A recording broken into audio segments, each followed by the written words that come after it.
یا ایھا الذین آمنوا لا تلھکم اموالکم ولا اولادکم عن ذکر اللہ ومن یفعل ذلک فاولئک هم الخاسرون. دل کو غفلت میں مت آنے دو. دل غافل ہوگا شیطان کا ڈیرا بن جائے گا. وہ دوام ذکر میں، البتہ یہ ذہن میں رکھیے کہ دوام ذکر کا ذریعہ کیا ہے، اس میں مغالتے ہیں لوگوں کو. جو سب سے بڑا ذکر ہے اس کو بھولے ہوئے ہیں، اور جو تیسرے چوتھے نمبر کا ذکر ہے اس کو سمجھ بیٹھے ہیں کہ بس یہی ذکر ہے. سب سے بڑا ذکر، مجسم ذکر قرآن ہے. الذکر انا نحن نزلنا الذکر وانا له لحافظون. وہ الذکر کون سا ہے؟ قرآن. اسی کو فرمایا، میں نے وہ آیت سنائی تھی کہ لوگ تنزیہ کہتے تھے، یا ایھا الذی نزل علیہ الذکر انک لمجنون. حضور سے مخاطب ہو کر کہتے ہیں فلاں جس کے اوپر کے اس کے خیال کے مطابق ذکر نازل ہوا ہے، ہم تو تمہیں پاگل سمجھتے ہیں. وہاں بھی لفظ کیا ہے؟ الذکر. تو معلوم کیا ہوا؟ انا انزلنا الیک الذکر لتبین للناس ما نزل الیہم. یہ الذکر ہے. تو اس سے بڑا ذکر کوئی نہیں. تلاوت قرآن، تدبر قرآن، غور و فکر قرآن کا، قرآن کو یاد کرنا. اس پر میرا کتاب چاہے مسلمانوں پر قرآن مجید کے حقوق، اب تو یہاں شاید کوئی کتاب موجود نہیں رہی ہے، بہرحال اگر آپ کو ضرورت ہوتی ہے پاکستان سے منگا لیتے ہیں ہر شے، پڑھیے انشاءاللہ آ جائے گی چیزیں. نمبر 2 ذکر کیا ہے؟ اقیم الصلاۃ لذکری. نماز کو قائم کرو میری یاد کے لیے. یہ ذریعہ ذکر میں وہ تو ہے ہی مجسم ذکر، اور یہ ذریعہ ذکر میں سب سے اہم ہے. یہ عملی ذکر بھی ہو رہا ہے اور قولی بھی ہو رہا ہے. سورہ فاتحہ پڑھی آپ نے، قرآن شریف کی کچھ آیات پڑھی، پھر رکوع کیا. یہ رکوع جو ہے یہ آپ کا عملی ذکر ہے کہ آپ نے اپنے وجود سے اللہ کی عظمت کو تسلیم کیا. پھر آپ سجدے میں گرے، یہ آپ کا عملی ذکر ہے کہ اپنے وجود سے آپ نے اللہ کی عظمت کو اور تسلیم کیا. تیسری چیز ہے مسنون دعائیں اور مسنون اذکار جو حضور سے ثابت. ہمارے ہاں کیا ہو گیا، مجھے فلاں بزرگ نے یہ چیز بتائی ہے، وہ تو پڑھتے چلے جا رہے ہیں. نہ قرآن سے دلچسپی، نہ اذکار مسنونہ سے دلچسپی.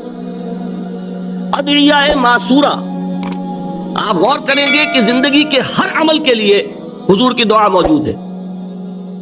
صبح اٹھے دعا ہے، آنکھ کھلتے ہی بیت الخلاء میں داخل ہونے لگے دعا ہے، نکلے دعا ہے، وضو کرنے بیٹھے دعا ہے، فارغ ہوئے دعا ہے، مسجد کے لیے گھر سے نکلے دعا ہے، مسجد میں داخل ہوئے دعا ہے. مسجد میں تو ہے ہی ذکر، نماز ہے، تلاوت ہے. باہر نکلے دعا ہے، گھر میں داخل ہونے لگے پھر دعا ہے. سواری پر سوار ہو رہے ہیں دعا ہے، اتر رہے ہیں دعا ہے، شیشہ دیکھ رہے ہیں دعا ہے، کپڑے پہن رہے ہیں دعا. زندگی کا کوئی عمل نہیں یہاں تک کہ جو تعلق زن و شو ہے، جس کو کہ خالص حیوانی بات سمجھا جائے گا، اس کے لیے بھی دعا ہے. غفلت میں وہ کام بھی نہیں کرتا. سمجھ رہے ہیں آپ؟ اب آپ غور کیجئے، اس میں کوئی اضافی وقت نہیں لگا، کوئی اضافی پوسچر اختیار نہیں کیا آپ نے، یوں بیٹھو، اس طرح بیٹھو، یوں کرو. کوئی آپ کا وقت اضافی نہیں لگا. جو کام کر رہے ہیں اور آپ اللہ کو یاد کر رہے ہیں، اور وہ اللہ کی یاد اس کام کی مناسبت سے ہے. ان ادعیہ معصورہ سے 2 تعلق جڑ گئے انسان کے. دعا کس سے کر رہے ہیں؟ اللہ سے. جڑا کہ نہیں؟ اور یہ الفاظ کس کے ہیں؟ محمد رسول اللہ کے. تو آپ کے 2 تعلق جڑ گئے. آپ اپنی جی سے گھڑ کر دعا مانگیں گے تو پہلا تعلق تو ہو جائے گا، دوسرا نہیں ہوگا. بہتر سے بہتر دعا مانگ لیں آپ. لیکن حضور سے جو معصور اور مسنون الفاظ جب آپ زبان سے نکالتے ہیں تو آپ کا تعلق اللہ سے بھی ہوا بذریعہ دعا، اور وہ الفاظ چونکہ حضور کے ہیں صلی اللہ علیہ وسلم تو حضور کے ساتھ ہوا.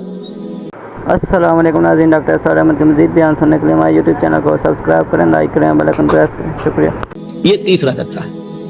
چوتھے درجے میں مانتا ہوں کہ ایک ہوتی ہے خاص کسی شخص کے امراض کی تشخیص کرنے کے بعد تجویز. کوئی اگر طبیب ہے، ماہر طبیب روحانی، وہ آپ کو دیکھے گا تو اندازہ لگائے گا کہ آپ میں کیا کمی ہے، اس کے مطابق آپ کو ذکر بتائے گا. بھئی فلاں آیت کا مراقبہ کیا کرو. کسی میں بزدلی ہوتی ہے، کسی میں مال کی محبت زیادہ ہوتی ہے، کسی میں توکل کی کمی ہے، کسی میں شہرت کی خواہش ہے، نمایاں ہونے کا جذبہ ہے، کسی میں تکبر ہے. سب کا ایک سا برس تو نہیں ہوتا نا. تو یہ در حقیقت اندھے کی لاٹھی سے نہیں چلنے والی بات.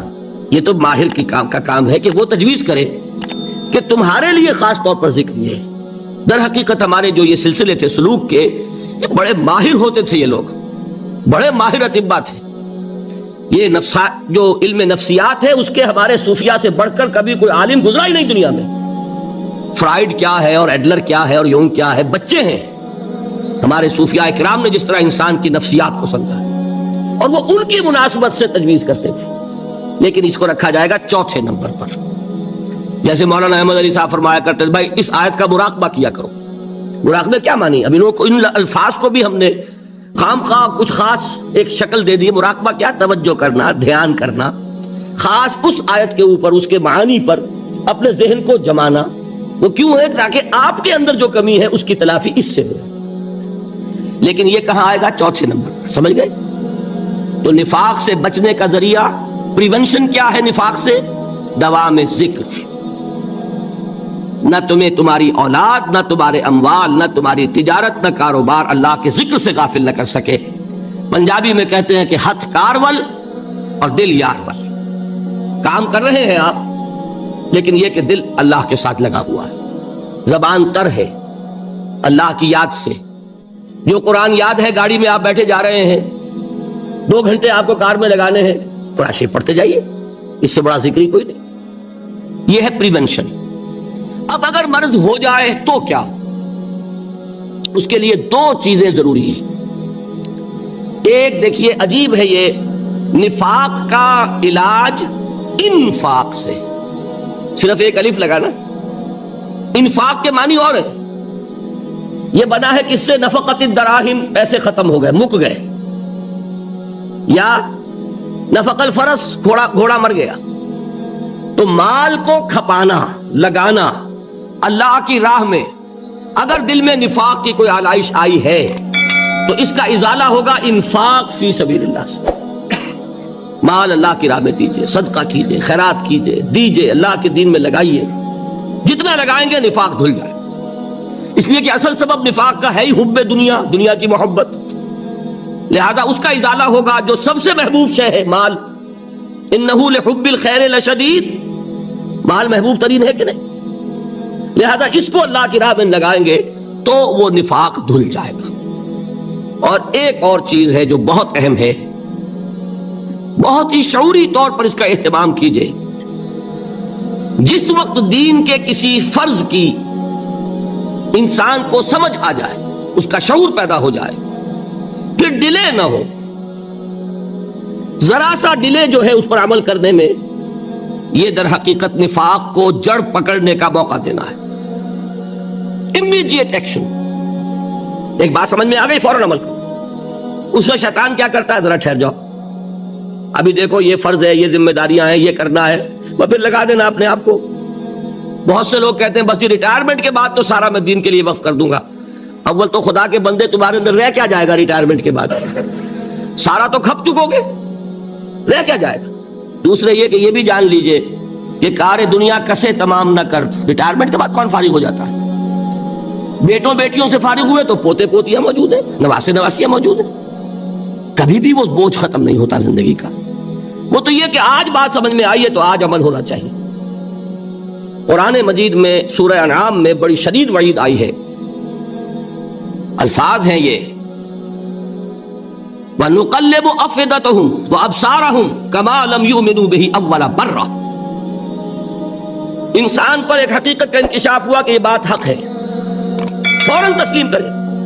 کسی مصلحت کی وجہ سے، کسی بزدلی کی وجہ سے، کسی لالچ کی وجہ سے، کسی اپنی سیادت یا قیادت کی وجہ سے کیسے مان لوں؟ لوگ کہیں گے کہ یہ نیچے ہو گیا، وہ اونچا ہو گیا جس کی بات مانی.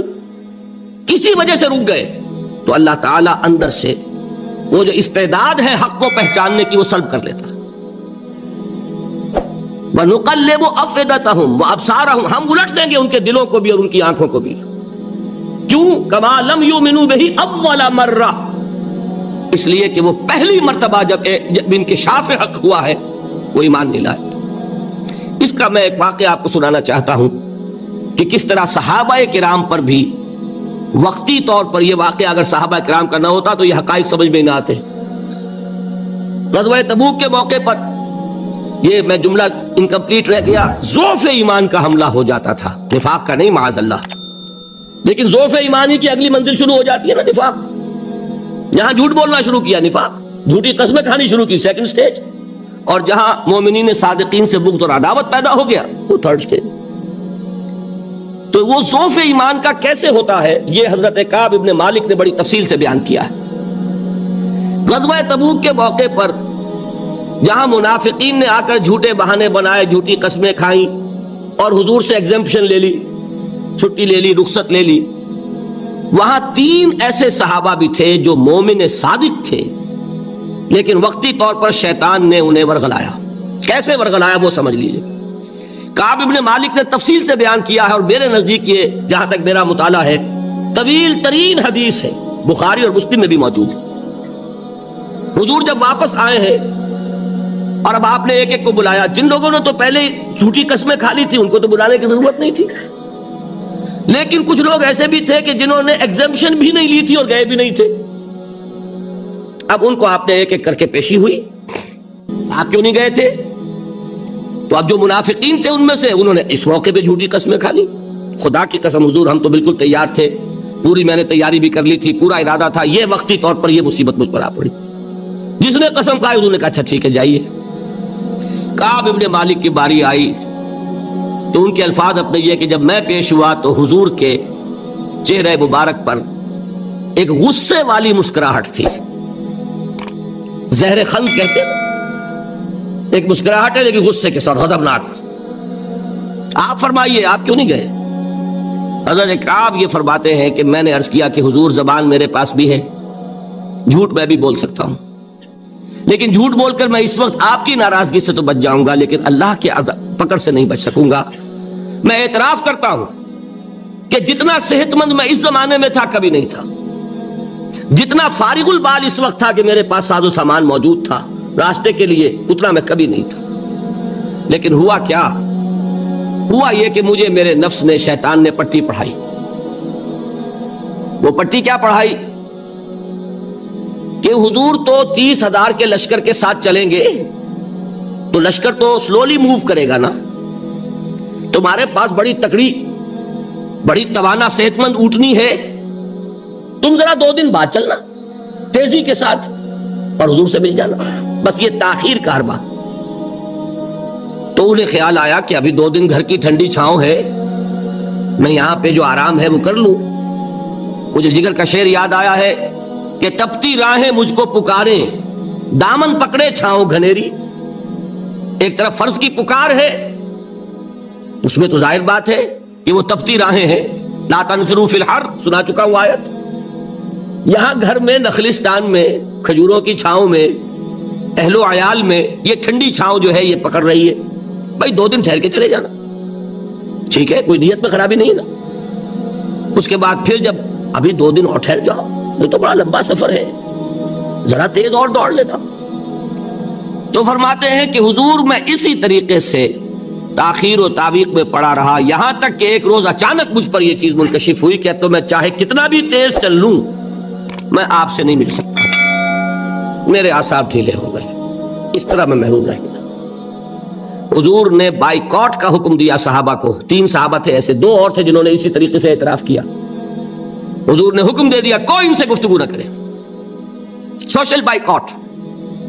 بڑی سخت سزا تھی جو دی گئی ہے، اس کی بڑی تفاصیل ہیں، اللہ تعالیٰ شوق دے تو وہ حدیث پوری پڑھیے. میں نے تو 2 جمعوں میں ایک مرتبہ صرف اس ایک حدیث کو بیان کیا تھا. شاید کہیں کیسٹس ہوں میرے ہاں، ہمارے نمبر کوئی مجھے یاد نہیں ہے، لیکن یہ بڑی عجیب حدیث ہے. لیکن اس میں جو اصل سبق ہے وہ کیا ہے؟ اس طریقے سے شیطان لے تو لال، تاخیر، تعویق، ابھی کیا جلدی ہے، ذرا اس کام سے فارغ ہو لو، ذرا پھر تلافی کر لینا، ذرا زیادہ زور سے کام کر لینا.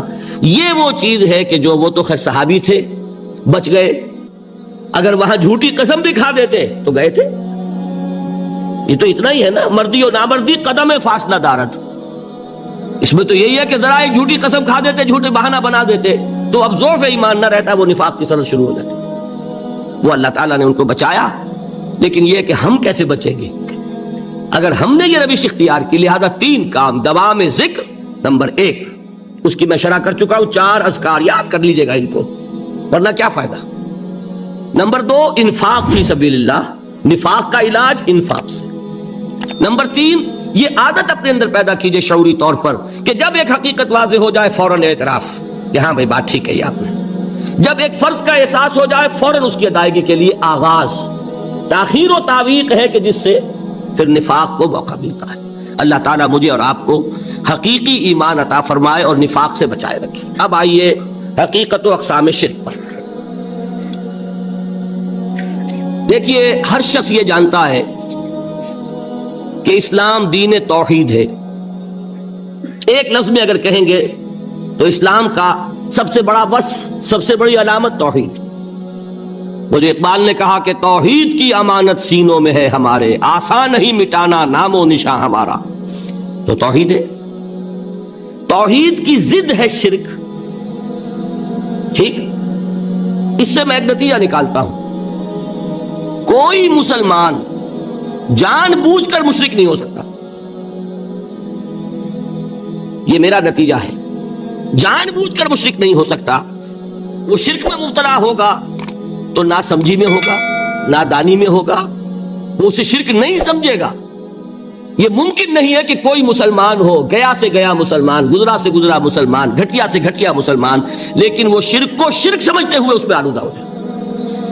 ہوتا کیا سمجھ میں نہیں آتا کہ شرک، تو ضرورت بہت ہے کہ ہم یہ پہچانیں کہ یہ شرک ہے کیا۔ دوسری بات یہ جان لیجئے، ہمارے دین میں ناقابل عفو جرم کون سا ہے؟ شرک۔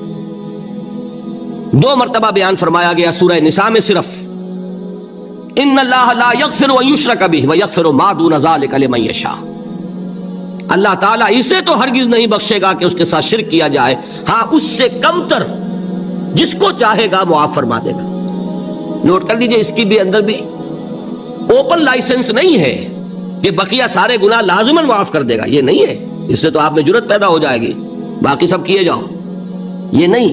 جس کو چاہے گا بخش دے گا، لیکن امید ضرور دلا دی کہ شرک سے کمتر کوئی گناہ ہو تو اس کی بخشش کی بغیر توبہ کے اللہ تعالیٰ نے امید دلائی۔ توبہ سے تو شرک بھی معاف ہو جائے گا، اس سے مراد کیا ہے؟ بغیر توبہ کے۔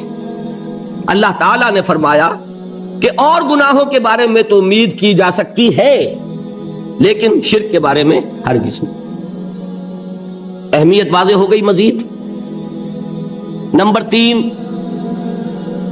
اس شرک کی ہماگیریت کا عالم یہ ہے کہ سورہ یوسف کی آیہ مبارکہ ہے، وَمَا يُؤْمِنُ أَكْثَرُهُمْ بِاللَّهِ إِلَّا وَهُمْ مُشْرِكُونَ۔ انسانوں کی اکثریت کا حال یہ ہے کہ وہ اللہ پر ایمان نہیں رکھتے مگر کسی نہ کسی قسم کے شرک کے ساتھ۔ یہ یونیورسلٹی ہے اس کی کہ اللہ کو بھی مان رہے ہیں لیکن کسی نوع کا شرک جو ہے وہ بھی لگا رکھا۔ وَمَا يُؤْمِنُ أَكْثَرُهُمْ بِاللَّهِ، انسانوں کی اکثریت کا حال یہ ہے کہ وہ ایمان نہیں رکھتے اللہ پر، الا وہم مشرکون، مگر یہ کہ کوئی نہ کوئی شرک بھی کرتے ہیں۔ چوتھی بات یہ سمجھیے کہ شرک ہر دور میں بھیس بدل کر آتا ہے۔ یہ ضروری نہیں ہے کہ شرک کی جو قسمیں آج سے 200 برس پہلے تھیں صرف وہی آج بھی رہے۔ ہو سکتا ہے کہ بالکل نئی شکلیں اس شرک نے اختیار کر لی۔ اس سے کیا نتیجہ نکلا کہ اگر اجتہادی بصیرت نہیں ہوگی تو ہو سکتا ہے کہ ایک شخص جو ہمارے سابق علماء نے لکھ دیا کہ یہ چیز شرک، یہ چیز شرک، یہ چیز شرک، یہ چیز شرک، آج سے 500 برس پہلے کا انسان بڑے سے بڑا عالم دین اپنے زمانے کے شرک کو پہچان کر تو لکھ سکتا ہے، اس سے تو آپ بچ رہے ہیں۔ امام ابن تیمیہ نے اس کو شرک قرار دیا، اس کو شرک قرار دیا، اس کو شرک قرار دیا، کوئی شخص ہے جو اس سے تو بچ گیا۔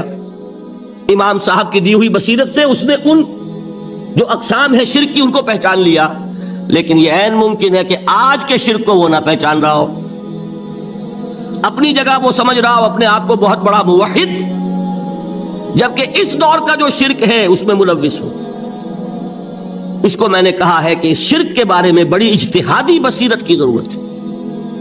فارسی کا ایک شعر ہے، بڑا پیارا شعر ہے، بہر رنگے کے خواہی جامہ می پوش، من اندازے قدت رامی شناسا. اپنے محبوب سے کہہ رہا ہے شاعر کہ تم جس طرح کا چاہو لبادہ اوڑھ لو، میں تمہیں تمہارے قد سے پہچان لوں گا. کتنا ہی چھپا لو اپنے آپ کو، کیسے ہی لباس بدل لو، بہر رنگے کے خواہی جامہ می پوش، من اندازے قدت رامی شناسا، میں تمہارے قد سے تمہیں پہچان لوں. یہ اگر بصیرت نہ ہو کہ شرک کو اس کے قد سے پہچان سکیں آپ، اس کے لیے ضرورت ہے اصولوں کی. دیکھیے جس طرح الجبرا کے اصول ہوتے ہیں، فارمولا ہے، فارمولا ہاتھ میں آ گیا، مسئلے حل کرتے چلے جا رہے ہیں، آپ اپلائی کرنے کی دیر ہے فارمولے کے. اگر آپ نے صرف گنتی کر کے کسی زمانے کے شرک وہ تو سمجھ لیے، لیکن وہ بصیرت باطنی حاصل نہیں ہوئی، اجتہادی بصیرت، وہ اصول ہاتھ میں نہیں آئے کہ جس سے آپ پہچان سکیں، تو ہو سکتا ہے کہ اس طور کے شرک کو آپ نہ پہچان سکیں. اس کے لیے ضرورت ہے کہ اصل اصول ہاتھ میں آ جائیں تاکہ اصولوں کو اپلائی کریں.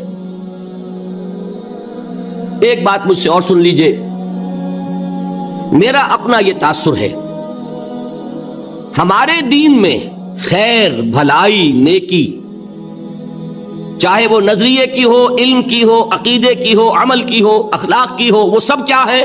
وہ توحید ہی کے شجرہ طیبہ کی شاخیں ہیں. اور شر، برائی، گمراہی، خیالات کی ہو، نظریات کی ہو، علم کی ہو، عقیدے کی ہو، عمل کی ہو، اخلاق کی ہو، سب کے ڈانڈے شرک کے شجرہ خبیثہ سے ملتے ہیں. اس شجرہ خبیثہ کے برگوبار ہے جو بھی برائی ہے، عمل کی یا علم کی، اور اس شجرہ طیبہ کے برگوبار ہے جو بھی خوبی ہے، عمل کی یا عقیدے. یہ میرا تاثر ہے. اور جب تک اس انداز میں وہ آپ کو اندرونی رشتے ظاہر نہیں ہوں گے، آپ پر منکشف نہیں ہوں گے، وہ اجتہادی بصیرت جو ہے پیدا نہیں ہو سکے گی. اب آئیے ایک اور بات دیکھیے، شرک میں اور الحاد میں کیا فرق ہے، یہ بھی ہم نہیں سمجھتے. الحاد، مادہ پرستی، وہ کیا ہے؟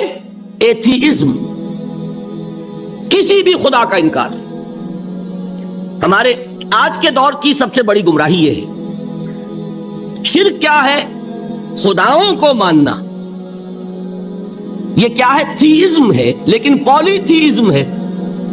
توحید کیا ہے؟ مونو تھیزم ہے، ایک خدا کا ماننا. لیکن شرک کے اندر ایک اور حقیقت کو پہچان لیجئے، شرک میں ہمیشہ ٹاپ پر ایک خدا کو مانتے ہیں، باقی سارے خدا نیچے ہوتے ہیں، اوپر جا کر وہ توحید ہوگی ہمیشہ. کوئی مشرکانہ نظام ایسا نہیں ہے جو ٹاپ پر جا کر توحید نہ بن جائے.